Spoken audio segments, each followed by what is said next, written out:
I'll be going through the whole of this modeling physics paper for October 2021. This is the first paper out of the 3 papers that I am aiming to do for this particular 2021 series. So let's get started with the multiple choice questions. So we are being given that in question number 1, an object is moving in a straight line, the displacement s against time t. Graph for this object is shown below. At which point A, B, C or D does the object have the greatest speed? Now we know that speed is represented by the gradient of a displacement time graph or distance time graph, and for this particular one it is going to be C, okay, therefore, because C has the steepest gradient, okay, and therefore it will have the greatest speed.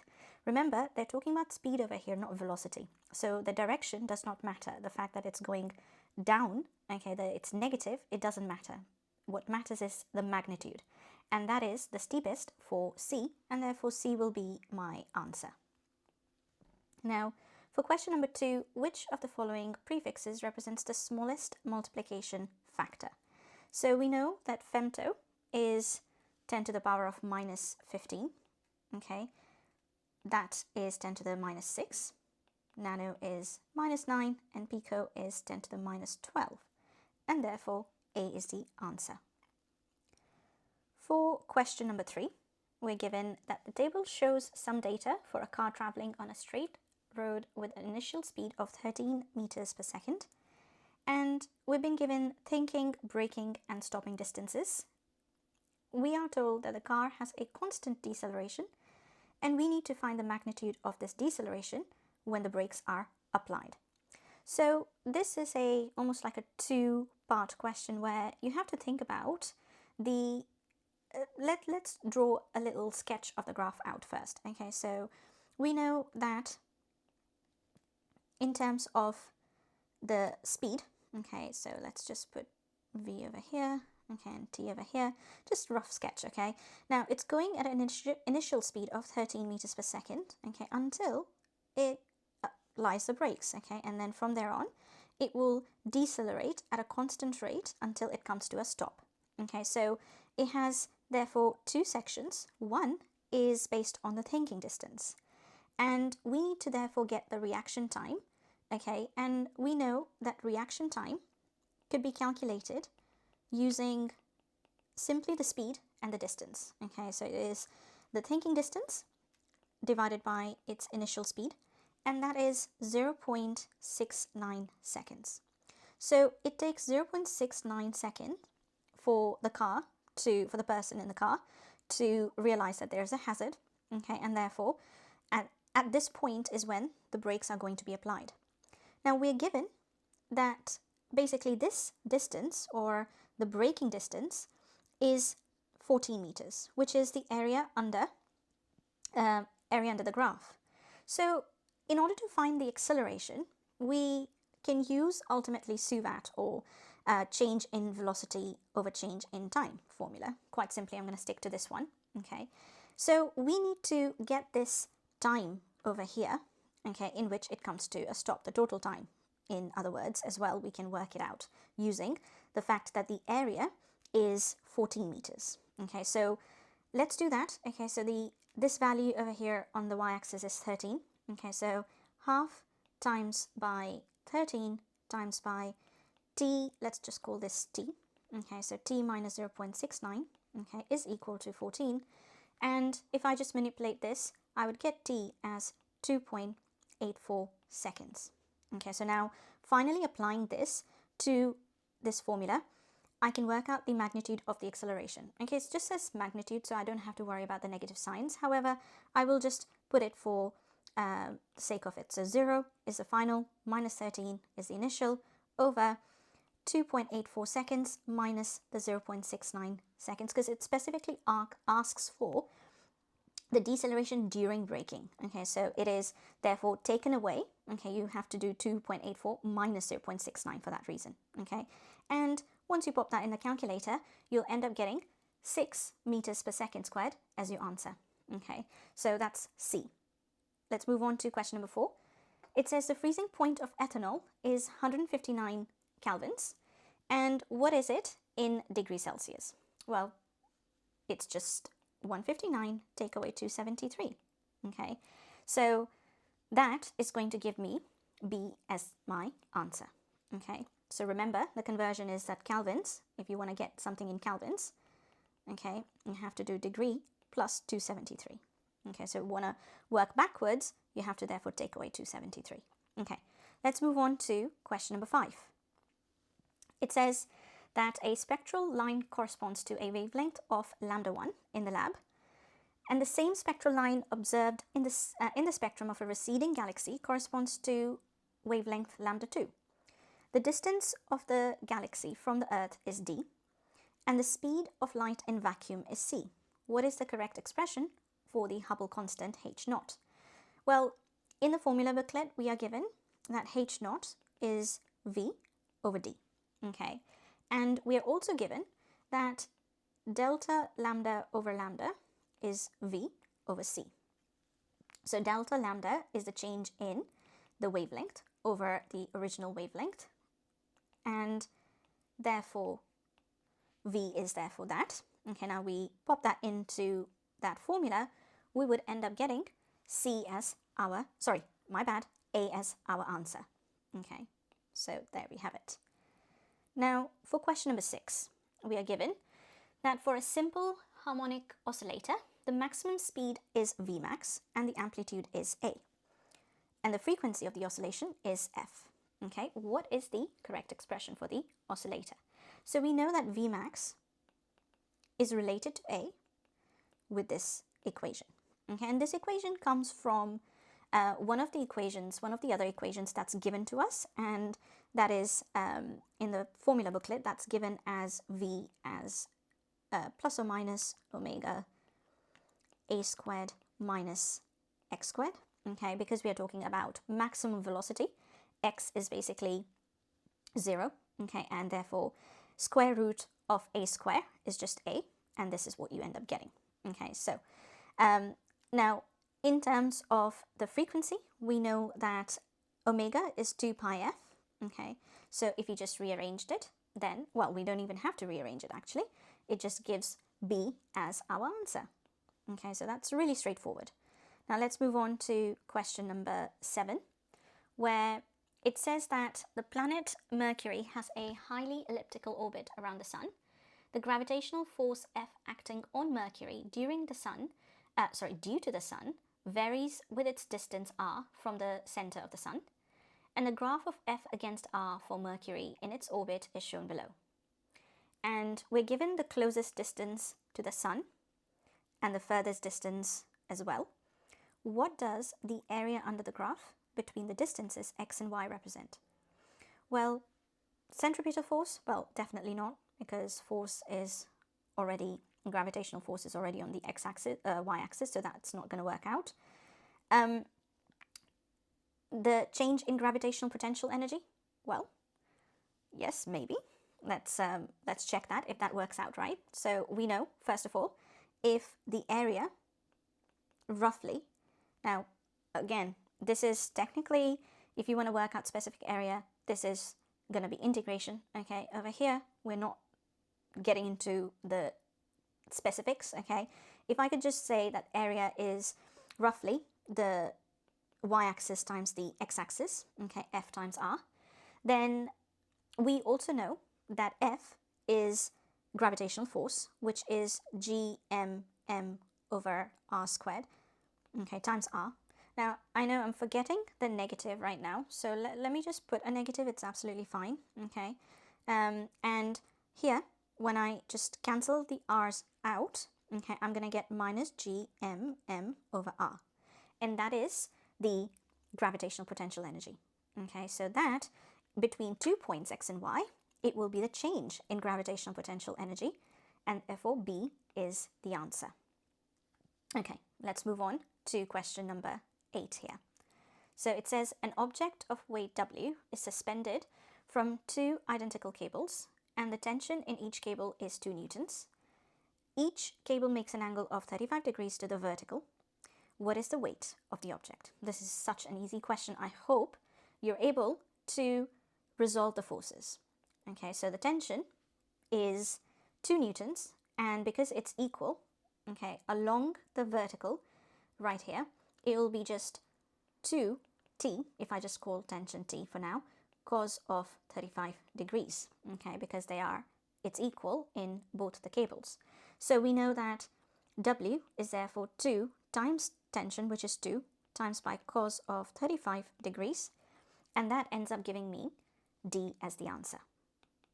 Okay, so for question number 9 here, we're given that a piston has a fixed amount of trapped ideal gas.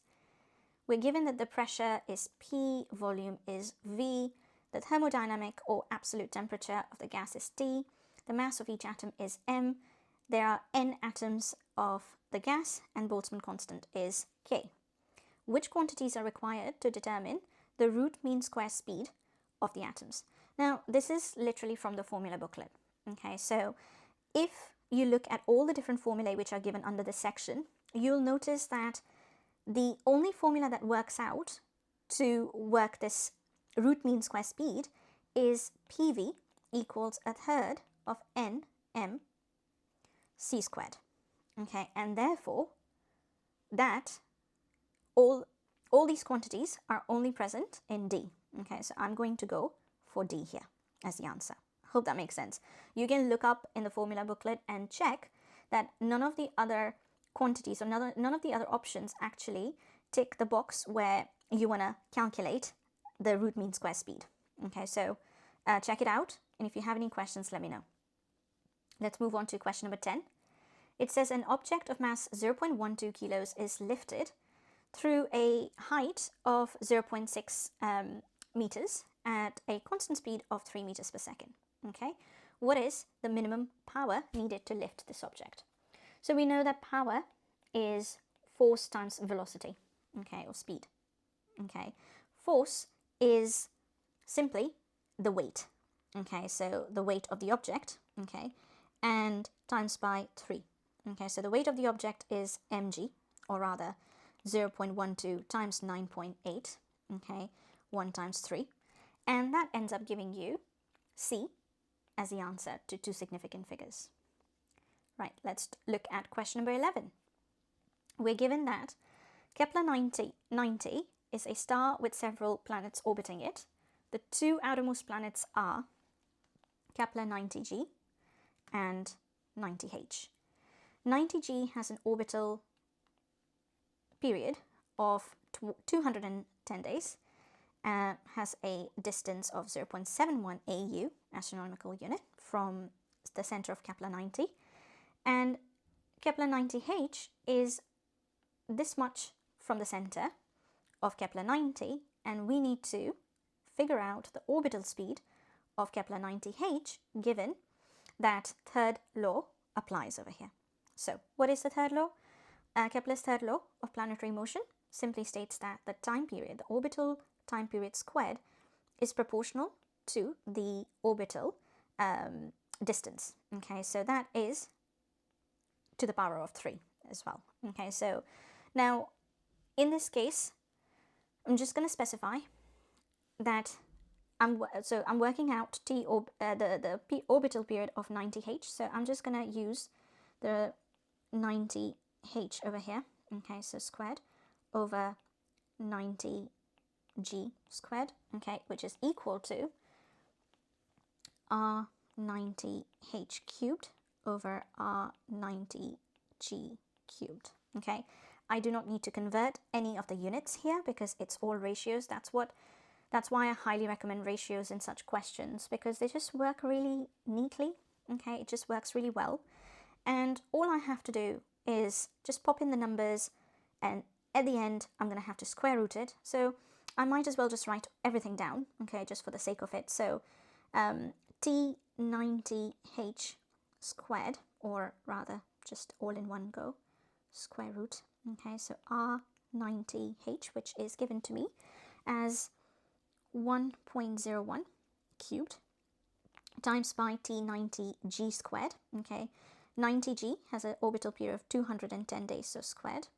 Okay, over the orbital period of 90g, which is 0.71 AU, okay, cubed, and all that once I pop that in the calculator, will give me C as the answer.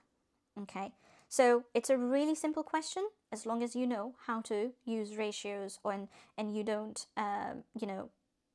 get confused between the values. Okay, so let's move on to now question number 12 here. It says that the oscillations of an object can either be free or forced. Which one is an example of a forced oscillation? A ball rolling to and fro on a curved track? No, that's just going to happen on its own due to gravity. A loudspeaker oscillating and producing a continuous note? Yes, that would be an example of forced oscillation.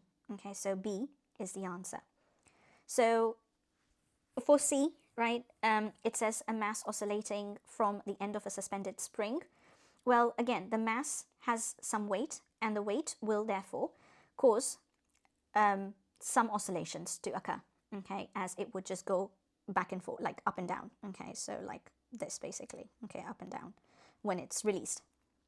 And a pendulum bob oscillating from the end of a fixed length of a string, that's also going to pretty much occur by itself if it's suspended, okay, from a certain height, okay, it will just go basically back, like sort of like this, okay, so simple harmonic motion, okay, without any forced force applied. Okay, so I hope that makes sense. B is the answer here.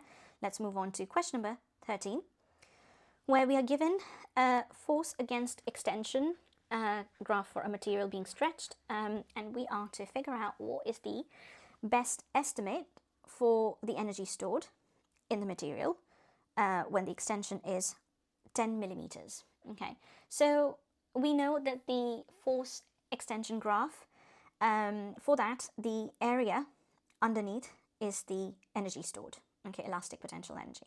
So if we could roughly count how many boxes there are, how much area that is covered, we will be able to figure out the energy. Okay, so I'm just going to take one box so as to find the area of the one box, okay, one full square. Okay, so this is 5 newtons and this is 2.5.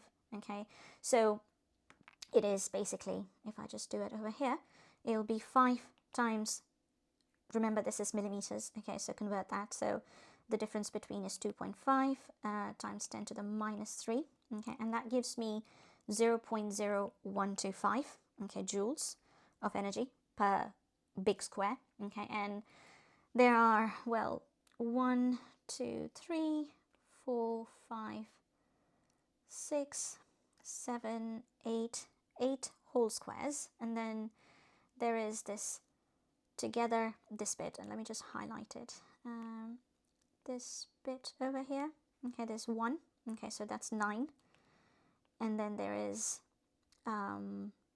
we've got this bit, let me just highlight in another color, so this bit will make up another whole square, okay, so 10, and then there's got to be another half of it over here pretty much, okay, it's a rough estimate, it's not accurate, so it's 10.5 boxes, okay, 10.5 times 0.0125, and that leaves me with C as the answer, okay, so that's got to be the answer for number 13. Let's move on to number 14 here, which says that a ball of mass m is falling vertically through the air, okay, and the upward force acting on the ball is F, which is less than the weight, okay, so it's accelerating downwards, and we need to figure out the expression for the acceleration. So this is really simple.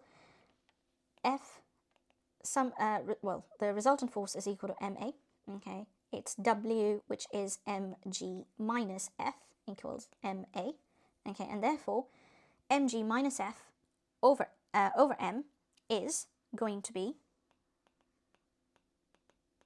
my answer, which happens to be B. Okay, so for the last multiple choice question, we are given that the parallax angle for a star is 0.015 seconds of an arc, or arc seconds, okay, and what is the distance in parsecs for of the star from the Earth? Okay, so D is equal to 1 over P, okay, where d is the distance in parsec in this particular equation, and p is the parallax angle in arc seconds. So everything is all good. We don't have to convert anything into anything else, which is just 1 over 0.015, okay, and that leaves me with A as the answer. So this is the end of multiple choice questions. These ones were relatively simple compared to the 2022 paper that I've seen, and even the 2019 papers that I've seen. So let's move on to section B now, okay, with the long answer questions. 16, we're given that a student wants to determine the value of the acceleration of free fall, and the diagram below shows part of the arrangement which the student used. So we've got an electromagnet with a steel ball and a trapdoor with wires, okay, from the trapdoor coming like so. Now, it says further that a steel ball is dropped from an electromagnet and it falls vertically. The ball hits a trapdoor and opens it. The ball travels a distance s from the bottom of the electromagnet to the trapdoor in time t, and we are given the equation that the student uses to determine the value of g. So for the first part, we have to show that the equation s equals half gt squared is homogeneous, with both sides of the equation having the same base units. So homogeneous meaning obviously the same units overall, okay? And so if you look at the left hand side, the units of s, okay, is meters. So that's just going to be in meters. And on the right hand side, we have the units of g, which is, so gt squared, which is meters per second squared times pi, the seconds squared as t squared. And so it leaves us with m. So because we have the same units on both sides, the equation is homogeneous with respect to the units. For the next part, it says that we have to describe how the student could use the standard lab equipment to take accurate readings or accurate measurements of the distance and the time for 4 marks. Okay, so we have lots of options over here. Let's start with the distance. So for the distance, it's the distance between the, it's the distance I'm going to take from the bottom of the steel ball to the trapdoor.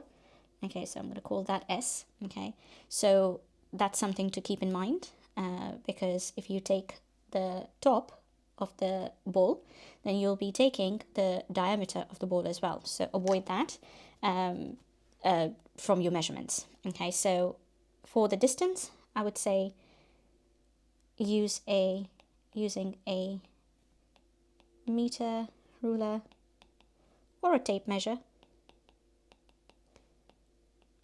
we can measure the distance between the bottom of the ball to the trapdoor. Okay, and you could also say that you can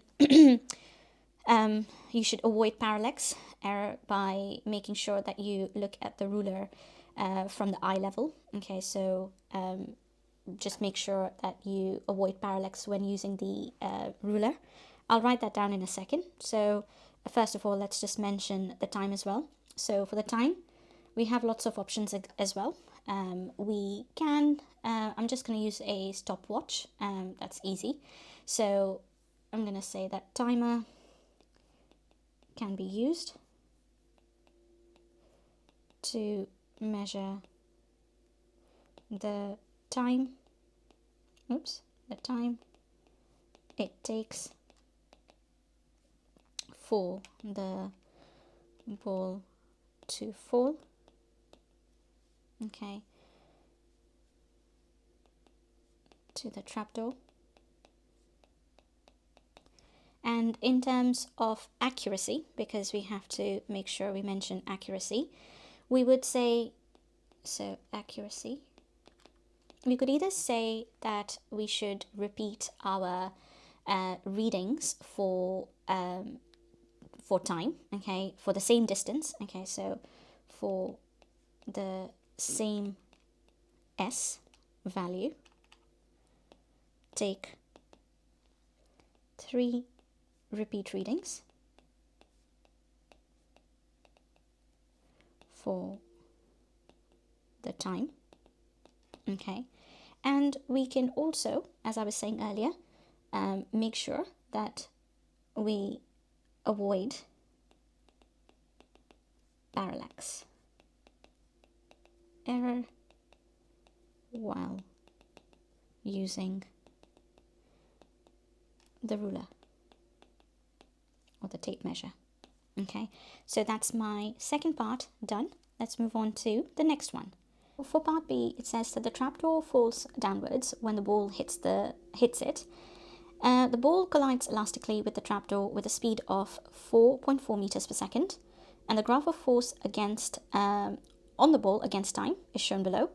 And the ball has a mass of 0.05 kilograms. Calculate the initial momentum P1 of the ball just before it hits the trapdoor. Okay, so that is really simple. We know that we have the initial speed, so it's falling down with that speed, okay, and so its mass times its velocity is 0.05 times by 4.4, which gives me a value of 0.22 kilograms meters per second. So for the next part, it says, use the graph to calculate the magnitude of the final momentum P2 of the ball immediately after it hits the trapdoor. Okay, so we have to think over here about the impulse, or the area under the graph in this particular case is impulse. Okay, so impulse is change in momentum. So if we could figure out the change in momentum, we could work out the final momentum P2 of the ball. Okay, so let's work out the area. So it's going to be half, so impulse is going to be half times 30 newtons times by the time, which is 0.02 seconds, which gives me a value of 0.3 newtons second. I'm going to keep it that way. And now what we have to be careful about is that this graph is of the force acting on the ball against time, okay? Now, the ball is going down, okay, and the force, so it's going down with that much momentum, okay, and the force acting on the ball due to the trapdoor will therefore be in the opposite direction, which means that this momentum will be acting upwards on the ball as it's going down with a momentum of 0.22. Okay, so you have to be careful here because this is an easy place to get caught up. So delta P is equal to P2 minus P1, okay, and this delta P is therefore minus 0.3, okay, so P2 is therefore equal to, so I'm just gonna, write that down over here, so plus P1, so that is 0.22, okay, is equal to P2, and that gives me a value of 0.08 or minus 0.08, but because it's just talking about the magnitude, I'm not going to worry about the sign. So that is going to be the answer there. Okay, so just be careful with a negative sign. Otherwise, you end up getting, I believe, 0.52. Now, according to the mark scheme, you will get 2 marks for it. But everyone over here should be careful about the principle of the momentum. Momentum is a vector quantity. Okay, so and in this particular case, because the force is acting on the ball, okay, the momentum is acting upwards. So let's move on to the next part now. It says that the mass of the trapdoor is 100 grams. Calculate the final speed v of the trapdoor immediately after the collision. So for this one, we can either use kinetic energy principle because kinetic energy is conserved, or we can just, because it's just 2 marks, I'm going to just use momentum, okay? So momentum of the trapdoor, we have just calculated in the previous part, is 0.3, okay? Because that was the impulse, Okay, so that was the momentum of the trapdoor, okay, acting upwards. So that's what I'm going to use over here. So momentum of the trapdoor is 0.3 newtons second. And therefore, because I know the mass, I can work out the velocity. So it'll be 0.3 divided by the mass in kilograms, which is 0.1. And that gives me a value of 3 meters per second. Okay, so that'll be my answer there. Let's move on to the next question now. Question number 17. So in this one, we are given a metal strip which has a thickness T, as shown below. 5 measurements have been taken of the thickness T, and we have to determine the percentage uncertainty in thickness T. Okay, I love these kind of questions now. It's very well, it's not that straightforward, but it's very systematic. Okay, so to work out the percentage uncertainty, you need two things. You need the absolute uncertainty, and you need the actual value. Okay, so let's work out the absolute uncertainty first. Okay, so just to keep this in mind, so we know that percentage uncertainty is equal to absolute uncertainty over the actual value. Okay, so that's that. Now, times by 100. Okay, so let's work out the absolute uncertainty first, okay, which is basically calculated. So absolute uncertainty, okay, can be calculated by considering the range and dividing it by 2. Okay, so the range is the biggest value minus the smallest value. Okay, so 1.89 minus 1.85, and dividing it by 2. Okay, so that will give me 0.02 millimeters. Okay, and then I would work out the actual value, okay, of the thickness, which is the average, okay, measurement of T, okay, is just the sum of all and dividing it by 5, okay, and so I'm just going to put it down here. So plus, plus, plus, plus, all divided by 1, 2, 3, 4, 5, yep, 5, and therefore it will give me a value of 1.872 millimeters. Okay, so here I've got all the numbers. Now I just have to rearrange well, actually I don't have to rearrange, I just have to put it in. So percentage uncertainty in thickness T is equal to 0.02 over 1.872, okay, times it by 100. So that is going to give me a value of 1%. Okay, lovely. So that is my answer there. Okay, to be honest, this is one of the easy questions, and I've seen worse questions where we are given percentage or rather we're given absolute uncertainties in different variables, and we have to get a percentage uncertainty or absolute uncertainty in like a formula. Okay, so this is not too bad. Anyway, let's move on to part B now. We are given that a student wants to determine the Young modulus E of the metal strip in part A. The student clamps the metal strip to the edge of a table using a G-clamp. A mass is permanently fixed to the end of the strip. Okay, that's good to know. Okay, and the mass oscillates freely when it is moved from its equilibrium position and then released. So the Young modulus E of the metal can be determined by this equation here, okay, where m is the mass of the mass fixed to the end of the strip, L is the length of the strip from the end of the table to the center of the mass, W is the width of the strip, T is the thickness of the strip, and capital T is the period of the oscillations. Okay, bunch of variables here.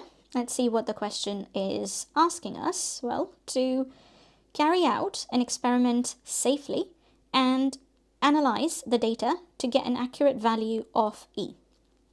Okay, so I've seen many questions like this where you're given an equation and you're asked to work out the value of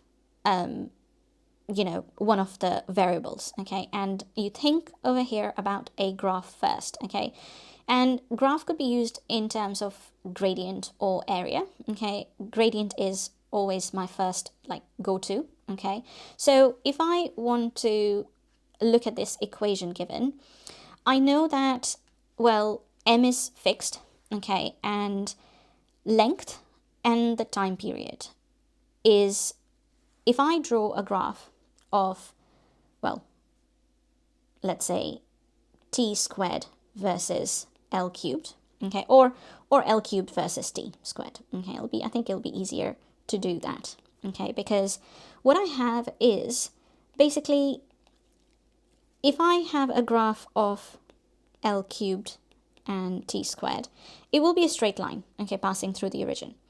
And the gradient of that graph is essentially going to be L cubed over T squared, right? So 16 pi squared m w t cubed, okay, and then gradient.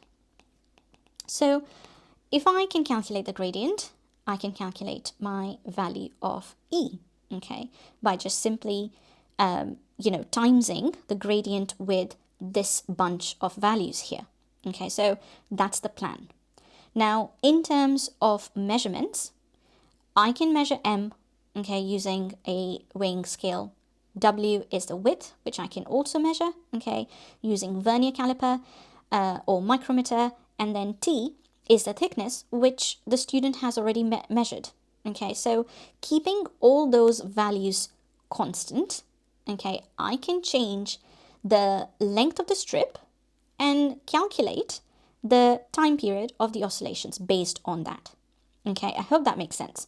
So let's get started by writing all these points. Okay, so in terms of my method, I am gonna say that, let's say the measurements. Okay, so in fact, just gonna change this to measurements first. Okay, so M can be measured using a balance, top band balance. Okay, then W is measured using, I'm going to say vernier caliper. So caliper.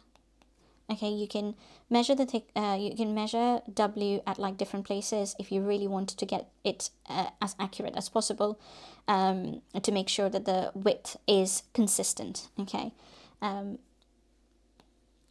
different places and averaged out.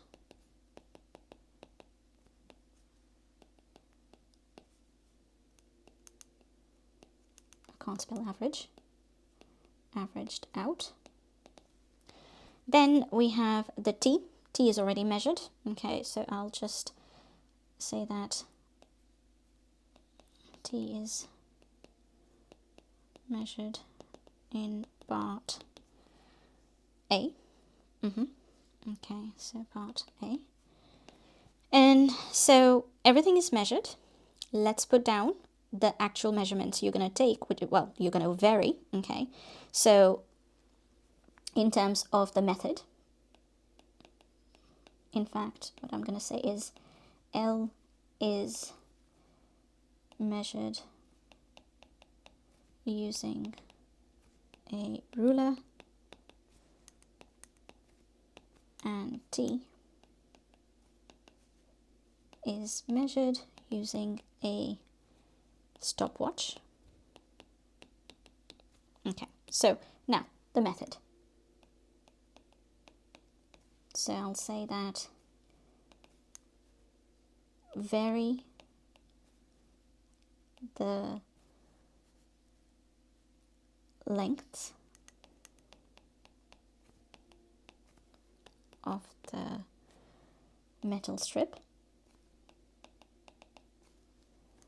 and for each length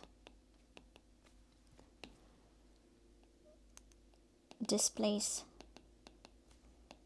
the strip from its resting position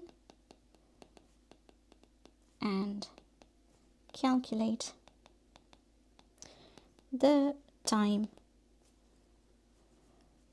for, say, 10 complete oscillations. Okay, obviously I've mentioned using a stopwatch, so I'm not going to mention it again. And divide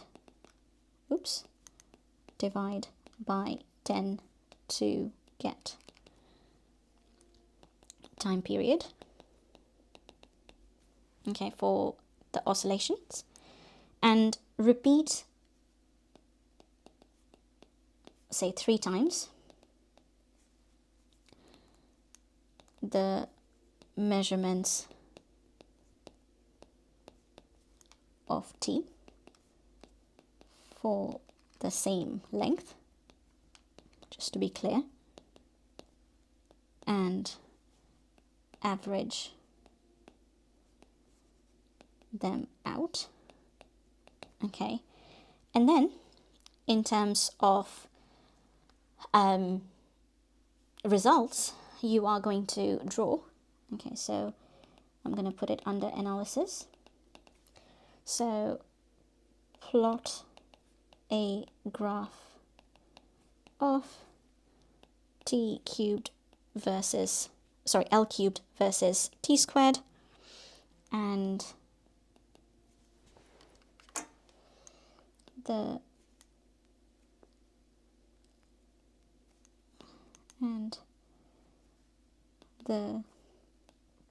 gradient of the line of best fit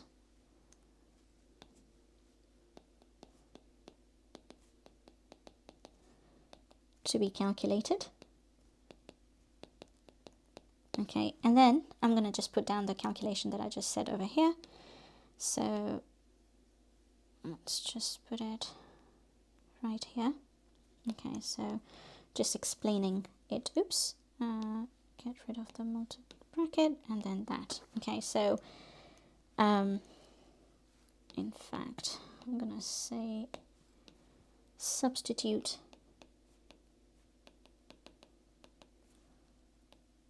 all the recorded values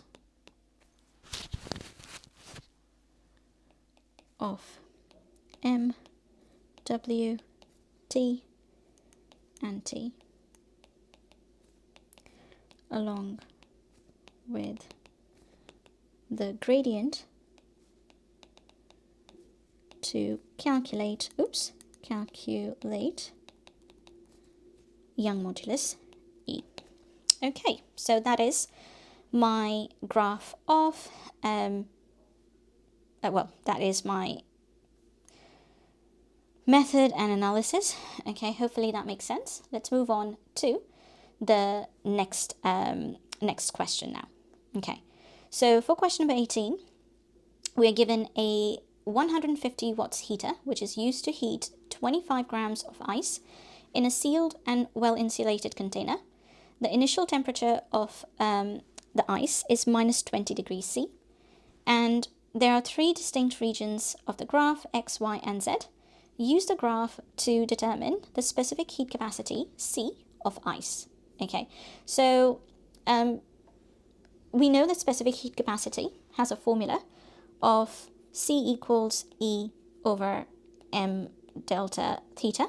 Okay, now because we are dealing with a graph, we have to connect this equation with perhaps the gradient of this graph, okay, because the specific heat capacity of ice can be calculated using this region X, okay, and hence the gradient of this region X will help us as well. Now, because we are dealing with change in temperature versus time, I am going to introduce time into my equation. Okay, so if I just sort of rewrite E as, you know, power times delta T, okay, M delta theta, I know that this bit over here, okay, is 1 over the gradient. Okay, so in other words, C is P over M times by the gradient right there. Okay, so that is the equation to use. So let's work out the gradient first. Okay, so gradient is going to be the change in the change in y-axis. So that's going to be from -20 to 0, which is 20, over the change in time, which is from 0 to 7 seconds. Okay, that's good. And that gives you 2.86 degrees Celsius per second. Okay, so let's just put this on a side here. Okay, so then we have C as equal to power, which is given to me as 150 watts, okay, divided by the mass of ice, which is, again, 0.025 kilograms, and times this by the gradient, and that will give me a value of 2,100 joules per kilogram per Kelvin. Right, so for the next part now, we have to use a graph to determine the specific latent heat of fusion of ice, LF. So that's basically on the graph, when we notice, is when the ice is melting, okay, into water. So that's like when there's no change in temperature, right? So it's from T equals 7 seconds to T equals 63 seconds. So I know the equation of latent heat of fusion is E over M, okay, where E is the energy divided by the mass, okay. Now again, E is better written as power times change in time over M, okay, and I've got everything here. I know power is 150, change in time is, as I said, 63 minus 7, so I'll just put it down over here, okay, and the mass is, well, of ice is 0.025, okay, kilograms. So that ends up giving me a value of 3.4 times 10 to the power of 5 joules per kilogram. Okay, so for the next part here, it says use a graph to compare the specific heat capacities of ice and water. Okay, ice and water. Explain your answer. Okay, so let's look at the graph. All right, so we know that this is for ice. Let me just put this down. This is for ice and this is for water. Okay, as water starts to heat up. Okay, now we can clearly see that the gradient of water, the section Z, is, just by looking by the eye, okay, is shallower, right? Now, immediately you'll be like, oh, the gradient is shallow, so that means the value is lower.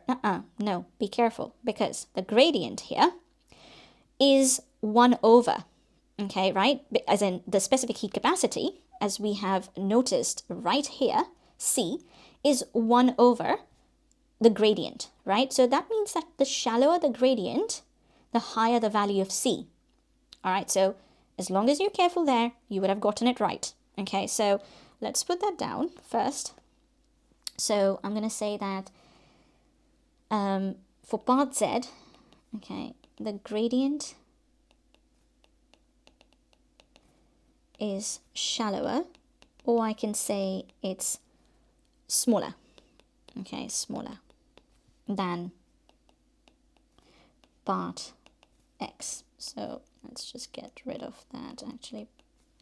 Let's put that down. Okay, so part X. Okay, now, but C is inversely proportional to the gradient, okay, which means that C, okay, therefore, C of water, the specific heat capacity of water, is going to be greater than that of ice, okay? Almost, in fact, twice actually, because we know that specific heat capacity of water is 4,200 joules per kilogram per Kelvin. Okay, but anyway, we don't have to worry about that. So let's talk about part BI, which says describe the motions of molecules in region X and Z. So, okay, so this is for part X.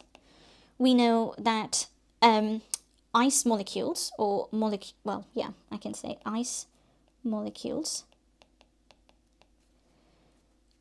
gain potential energy, and well, they vibrate in their positions, okay, at their fixed positions. They don't move much, okay, because it's a solid. So molecules in region X vibrate about their fixed positions, okay, whereas water molecules in part Z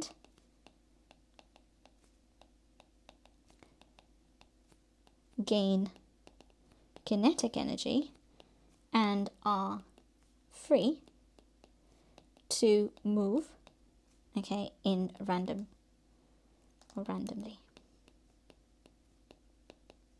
Okay, so that's part BI done. Let's move on to II, and we are given that the internal energy increases from 0 to 77 seconds. From 0 to 77 seconds. Complete the table, and K is the kinetic energy, P is the potential energy, and which quantity or quantities increase as the time increases, and which quantities remain constant. So for X, okay, we know that the temperature is increasing, okay, therefore, and temperature is directly related to the kinetic energy store, okay, of the molecules. So I'm going to say it is K that increases and P that remains the same, okay. For region Y, it is the opposite, because there is no change in temperature. There is therefore the change in potential energy, increase in potential energy, but the kinetic energy remains constant, okay, and it's the same for Z as X, okay, so kinetic energy again increases, but potential energy remains the same. So that is done. Now state the temperature of the ice at which its molecules have zero kinetic energy. Well, that is at 0 kelvins, or it is at absolute zero, which is 0 kelvins or minus 273 degrees Celsius. So that is part III done. Let's move on to question number 19. So it says a wheelie bin is tipped onto its wheels by applying two forces F and R. And F is applied to the handle. F is to the right at an angle of 20 degrees below the horizontal. The height of the handle above the ground is 1.3 meters. R is a horizontal force applied to the left of the to the wheels. The total weight of the wheelie bin and its content is W. The perpendicular distance between the line of action of the weight and the bottom of the wheels is 0.3 meters, and the wheelie bin and the contents have a total mass of 40 kilograms. Okay, so I'm just going to highlight a few words. So we have the perpendicular distance, the distance of the handle from the ground, angle of 20 degrees, the mass is 40. Cool. The first part is, well, state the principle of moments. Okay, so I'm gonna just write this down in a mathematical form. Okay, the sum of all the moments in, say, clockwise direction is equal to the sum of moments in anti-clockwise direction. Okay, so part BI says show that the magnitude of the minimum force F, okay, which lifts the front end of the wheelie bin, point X, off the ground is 96 newtons. Okay, so let's have a look at the diagram here. Now, I have to resolve F first, okay, perpendicularly, and just around, well, the two components, the horizontal and the vertical components. So this is going to be, because this is 20 degrees, this is going to be F cos of 20, and this is going to be F sine of 20. And because I don't know what R is, as in the force there, okay, force here, okay, I'm going to make that as my pivot. because I have then one less force to worry about. And so R is the pivot. And so let's look at the perpendicular forces around that point. So we have the W, which is acting at a perpendicular distance of 0.3 meters, and W times by 0.3 meters, and that would be acting against the force of F cos 20 at a perpendicular distance of 1.3 meters. So be careful here. The distance from the pivot has to be perpendicular to the force. Okay, so it is going to be therefore 1.3 meters for F cos 20 and 0.3 meters for W. Okay, so let's go ahead and work this out. So that is 1.3. Okay, weight is, well, 40 times by 9.8. Okay, it's times by 0.3 divided by 1.3 times by cos of 20 is equal to F. Okay, so once I've got all the numbers in my calculator, I end up getting force as 96.4 newtons. Perfect. Okay, so let's move on to the next part now. II. It says, use your answer to part BI to calculate the magnitude of the force R required to stop the wheelie bin from moving to the right. Okay, so looking back at that diagram, if it needs to be stationary, if it says it needs to be like it can't be moving, okay, to the right, then that means that the horizontal forces have to be 0. Okay, as in, sorry, the net horizontal forces have to be 0.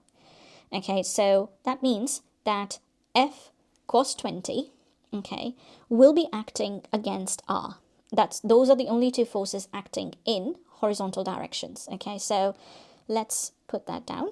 So since the resultant is 0, that means F cos 20 is equal to R, and 96.4 cos 20 is therefore equal to R, and that gives me 91 newtons of force.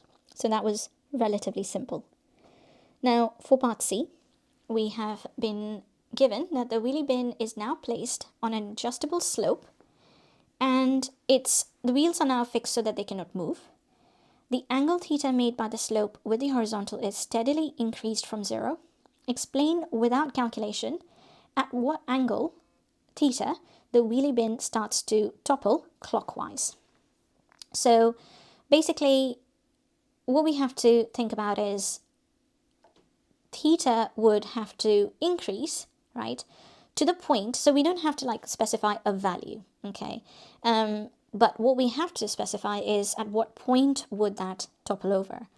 And it would topple over when the weight, or the line of force of the weight, falls all the way to the right of the bin.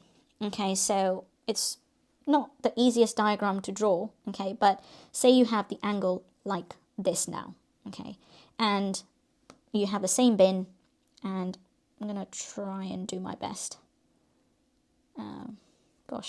Okay, that will be sort of here.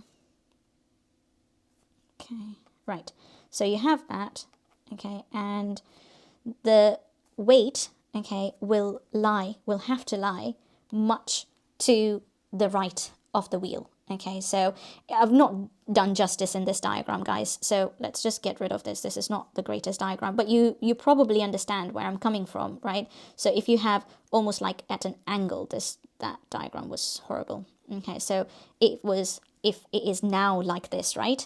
Okay, this is where the bin will topple over. Okay, so now it's lying much more to the right of the wheel.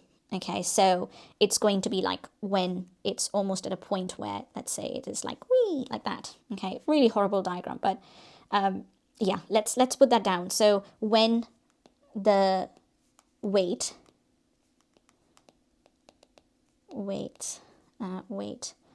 or I'm just gonna say the weight lies to the right of the wheel, okay?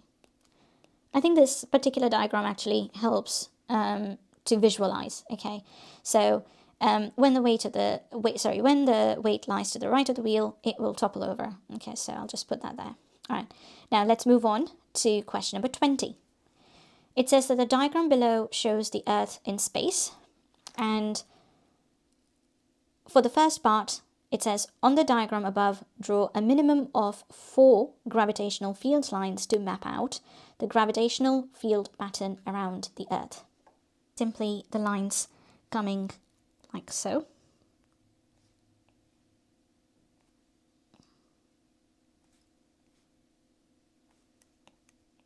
And into the Earth like this. And then that's part I done. Then for the next one, on the same diagram above, show 2 different points where the gravitational potential is the same. And, well, that's going to be anywhere really, as long as it's the same distance from the Earth. Okay, so if I just sort of drew a, let's say, a dotted line, let's say over here, circle, that will do. Okay, and let's go back to there. So really here and let's say here. Okay, those will be my 2 points, which will have the same potential, gravitational potential. All right, so that's part II done. Let's look into part B. A satellite is in circular geostationary orbit and around the center of the Earth. The satellite has both kinetic and gravitational potential energy. The mass of the satellite is 2,500 kilograms. The radius is that much. The mass of the Earth is that much. Describe some of the features of geostationary orbit. Okay, so, well, features. Number 1, well, the time period for a satellite in a geostationary orbit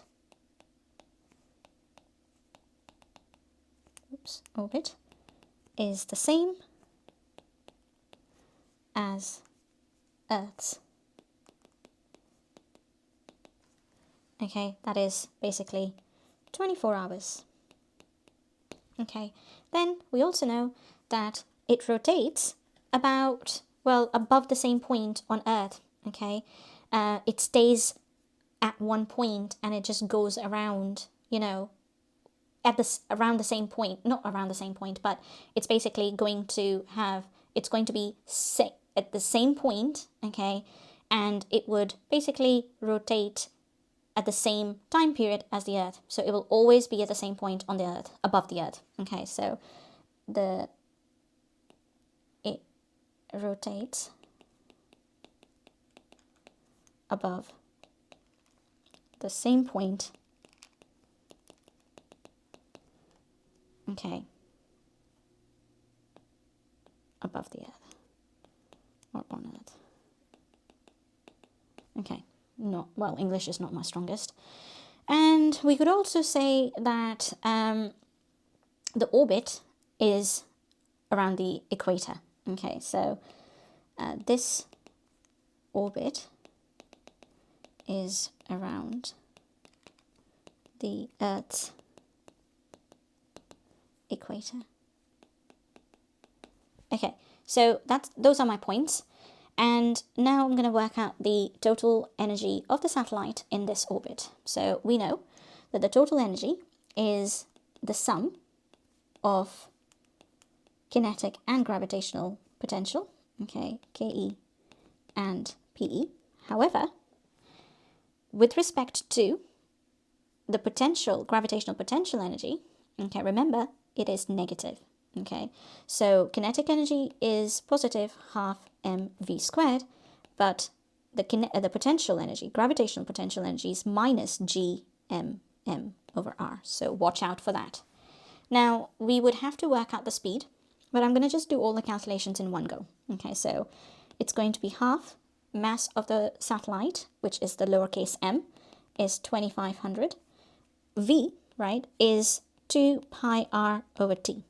Okay, so that is r is the radius and t is the time period. Okay, so that's going to be times by 2 pi r, which is 4.22 times 10 to the 7, over the time period, which is 24 hours, times by 3600 seconds, and square that. And then minus, I'll just try to move this here slightly. Okay, minus g, minus g, which is 6.67 times 10 to the minus 11, times by the mass of the Earth, which is 5.97 times 10 to the 24. 24 times by, I'm just going to move this down actually. Okay. Times by 2500 over r, which is again 4.22 times 10 to the 7. Okay, so that, all that in my calculator ends up giving me 1.18 times 10 to the 10 joules of energy, the total energy. Okay, so let's move on to our next question.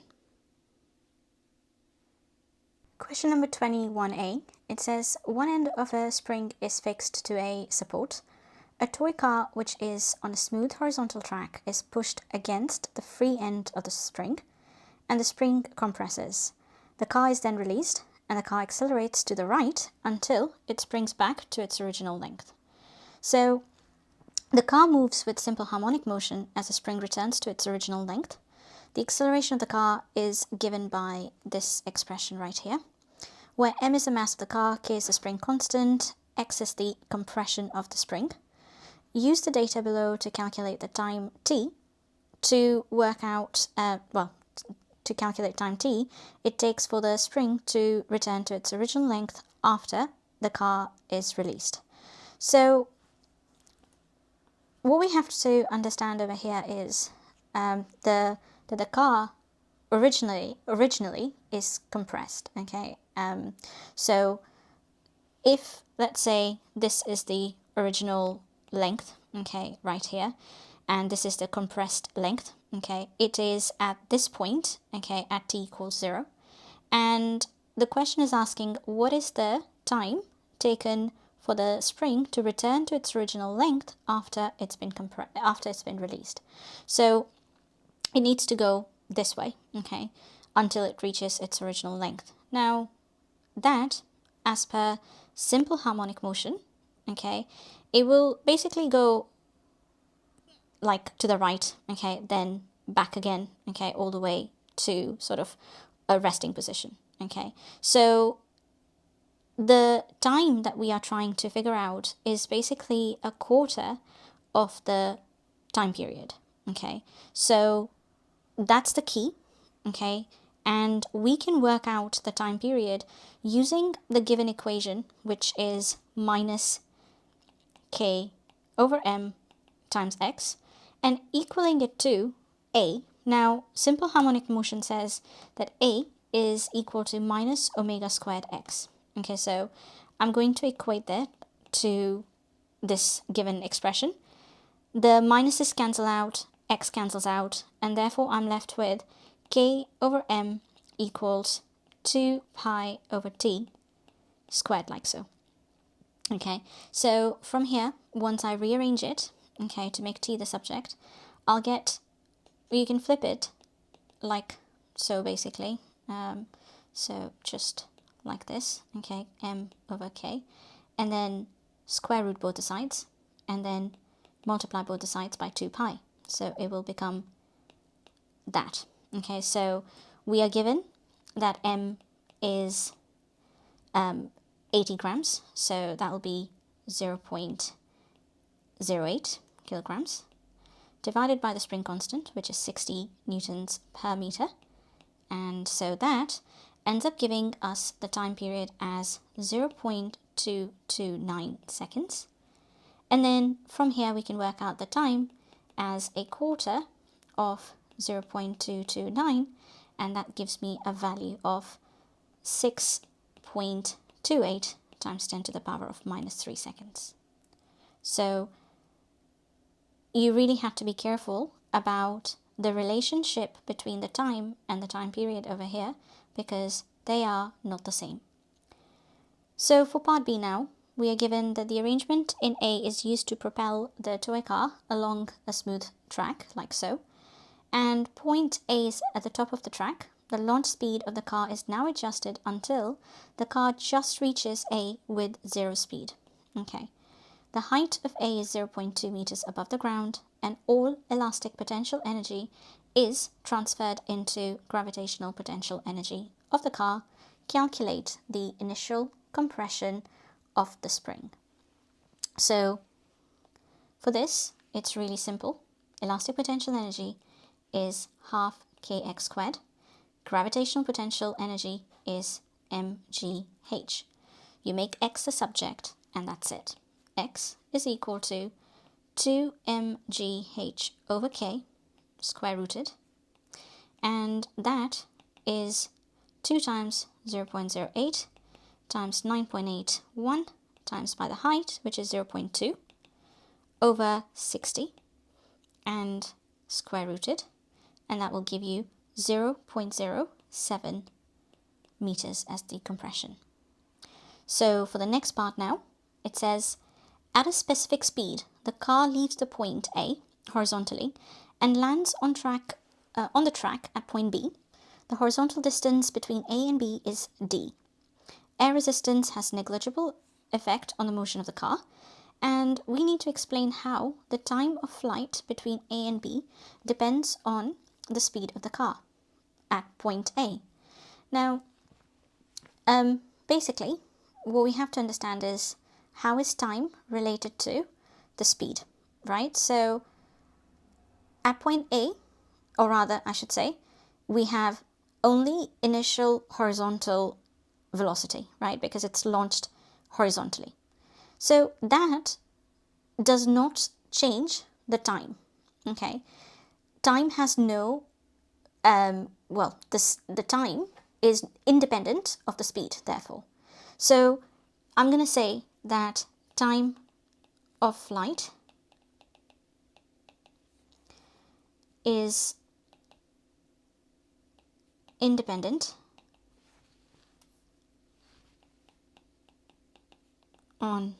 of speed, as I'll say that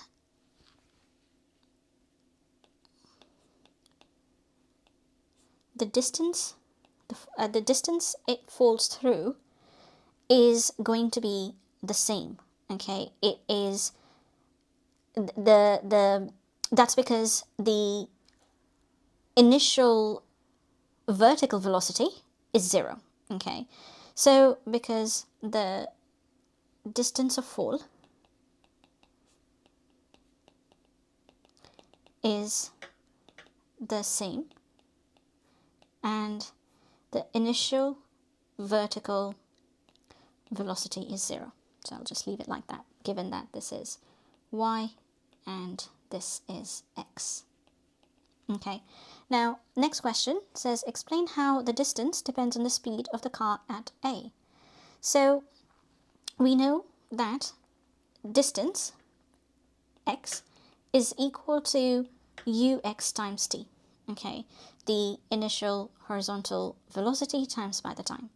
Now because t is not dependent on the speed, we can say that x is proportional, or rather d is proportional to this. Okay, so d will therefore increase as the speed increases. Okay, so d increases as the speed increases. So there you have the second part done. Let's move on to our next question now. Question number 22a. It says that a particle accelerator uses a ring of electromagnets to keep protons moving continuously in a circle. The speed v of protons depends on frequency f of rotation, and we are given the graph of v against f, like so. Show that the gradient of the graph v against f is equal to 2 pi r, and where r is the radius of the circular path of the protons. So we know that gradient is equal to v over f for this particular graph, okay? And we also know that, well, v is equal to 2 pi r over t, which is the same as 2 pi rf. Okay, so if we rearranged from here to divide both the sides by f, we end up getting 2 pi r. And therefore, the gradient is equal to 2 pi r. For the next question, it says, show that r is about 10 meters by determining the gradient of the line of best fit through the points in figure 22. So let's draw a line of best fit. Just have to bear with me.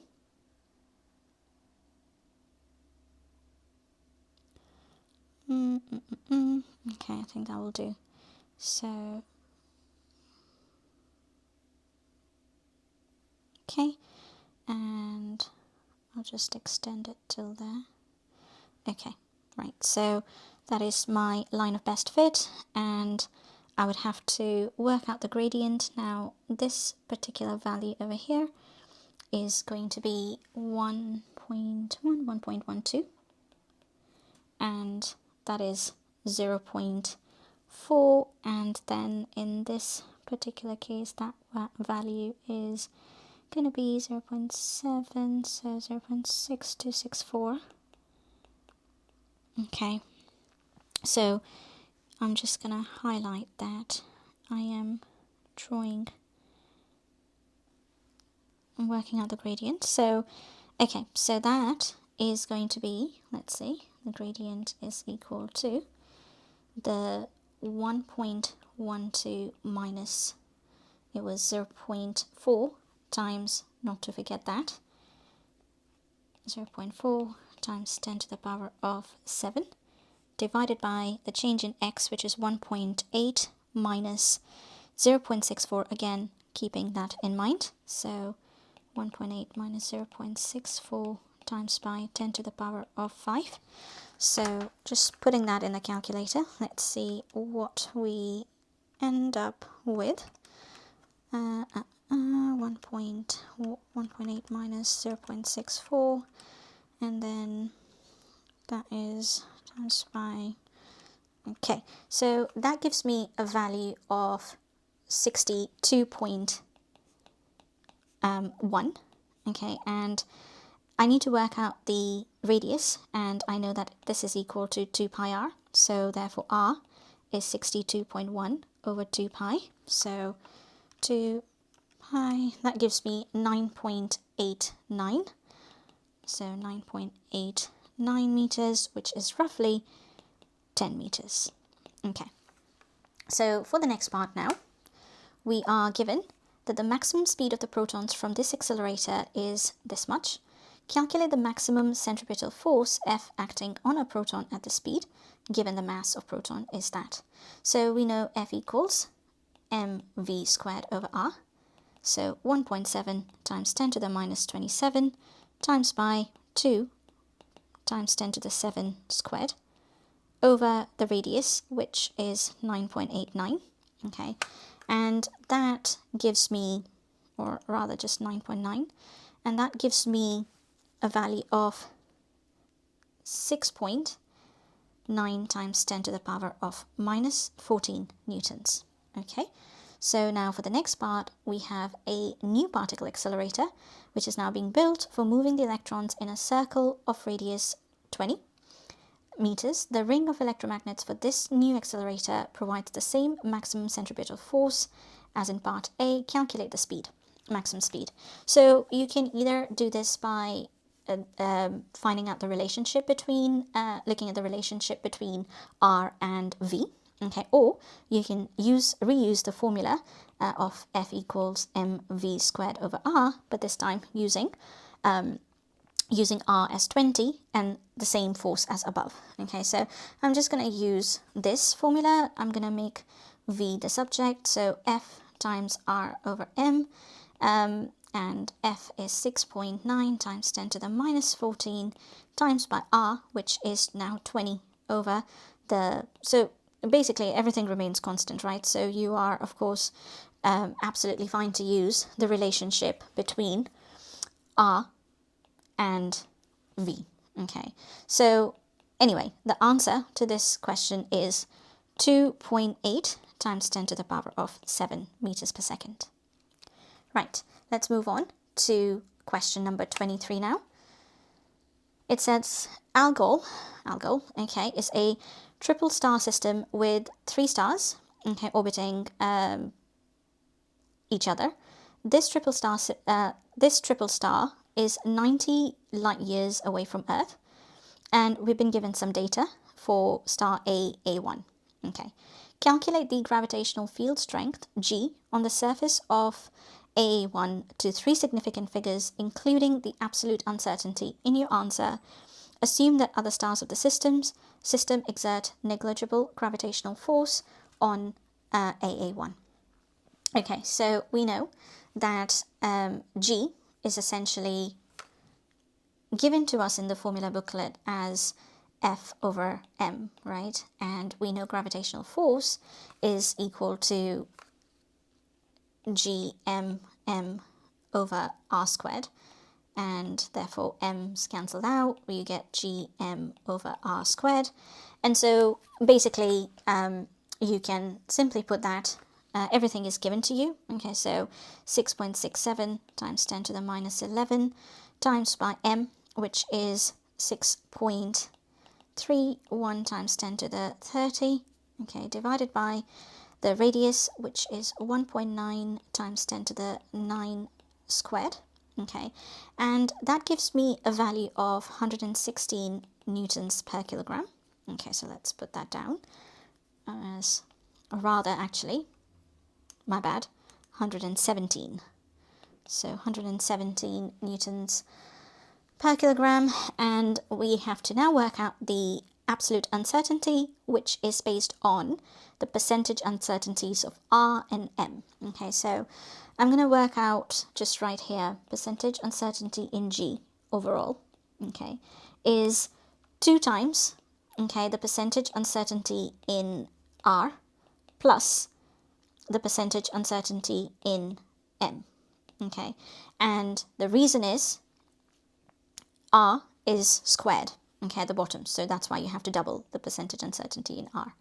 So let's put that down in mass and in radius. Okay, so 2 times 0.14 over 1.90, okay, plus for mass it is 0.42 over 6.31. Of course, the 10 to the 9 and 10 to the 30 does not matter because it's basically fraction, so it cancels out. And that is times by 100, okay, and that gives me 21.4%, okay, and then finally, if I just multiply these two together, okay, for absolute uncertainty, so picking these two, okay, absolute uncertainty is 117 times by 21.4%, and that is going to give me a value of 25, okay, 25 newtons per kilogram. So that's my answer there. It's a really nice 4 marker. I hope everyone is able to do this question. Let's move on to now part B. And it says, we've been given the table with some values about luminosity and surface temperature of the 3 different stars, and we have to define the luminosity of the star. Well, it is the total radiant power. Okay, so that's that. Now, using Stefan's law, determine the ratio of the radius of AA2 to AA3. Okay, so we know that Stefan's law is L is equal to 4 pi r squared, Stefan's constant, T to the power of 4, where T is the temperature, I is the orbital radius, and now in terms of finding out the ratio, we just have to look at the relationship. We can say that L is proportional to r squared t to the power of 4, right? So if you're working out the radius, okay, so RA2, okay, it's going to be equal to t, so r squared is proportional to L over t to the power of 4. Okay, so for this, it's going to be luminosity of AA2, okay, over the temperature of AA2.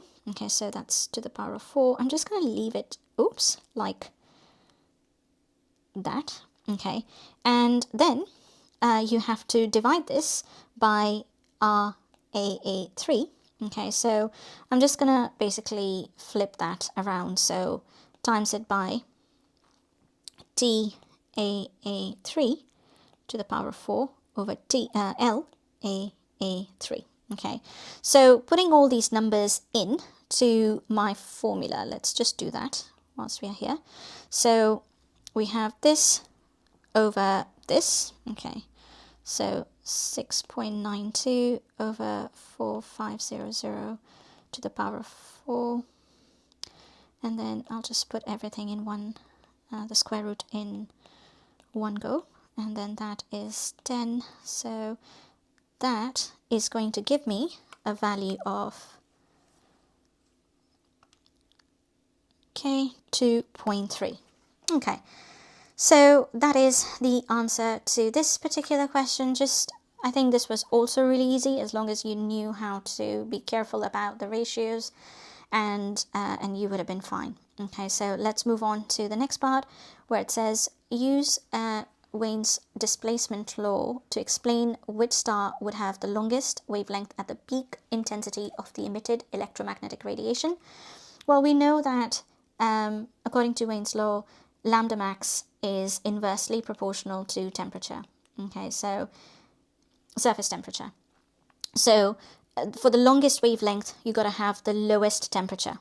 Okay, so out of all the three, the lowest temperature is that of star AA2, and therefore that's going to be with the longest wavelength. Okay, so, and since star AA2 has the lowest surface temperature, it will have the longest wavelength. Okay, moving on to part 4, it says suggest how an astronomer using just an optical telescope can deduce that the three stars of Algol have different surface temperatures. Well, surface temperatures are related to luminosity, and luminosity is related to colors and wavelength as well. Okay, wavelength of light, different wavelength of light has different colors, and therefore we can use just the idea of the fact that they will all emit different colors. Okay, they will emit different colors as they have different temperatures, surface temperatures. Okay, for part V, the light from each star passing through a diffraction grating shows an absorption line spectrum. Explain how a specific absorption line is produced in this type of spectrum in terms of photons and electrons. So we know that absorption happens when a photon of certain energy is absorbed by an electron at an energy level, and that electron jumps up. Okay, now the energy gap should be equal to, or must be equal to, the energy of the photon, otherwise the excitation of electron will not happen. So along a continuous spectrum, okay, in a continuous spectrum, when photons of, let's say, energy equals HF get absorbed by the electrons, by the electrons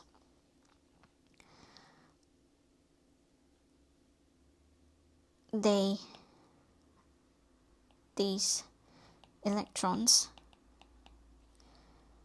jump to a higher energy level based on the energy of the photon being equal to energy of the gap, energy between the two gaps basically. Okay, so this is called excitation, right? So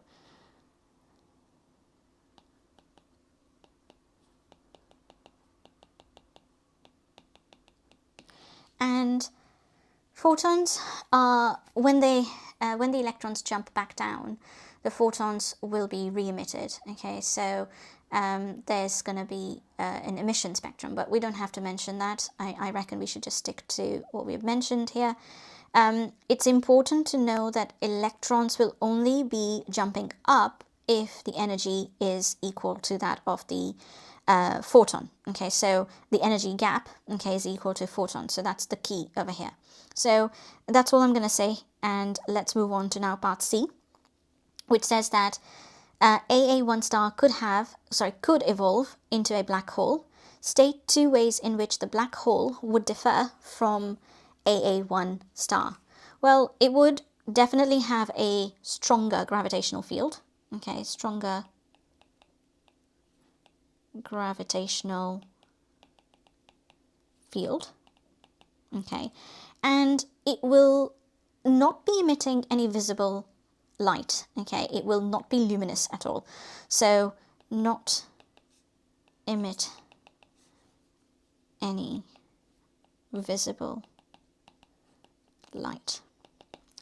So according to the Mark scheme, you can say other things as well, such as a black hole will have a smaller radius or smaller mass, it will be more dense, and it will absorb light, or it would basically, even light can't escape it, so it will basically, it would not emit light, okay, but it would absorb it. Okay, and yeah, so you can mention also things like no fusion happens in black hole, unlike star AA1. Okay, so this is it, guys. This is the end of the paper. I hope you found this useful. If you have any questions, let me know in the comments below, and I'll see you next time for the next paper. Thanks ever so much for watching.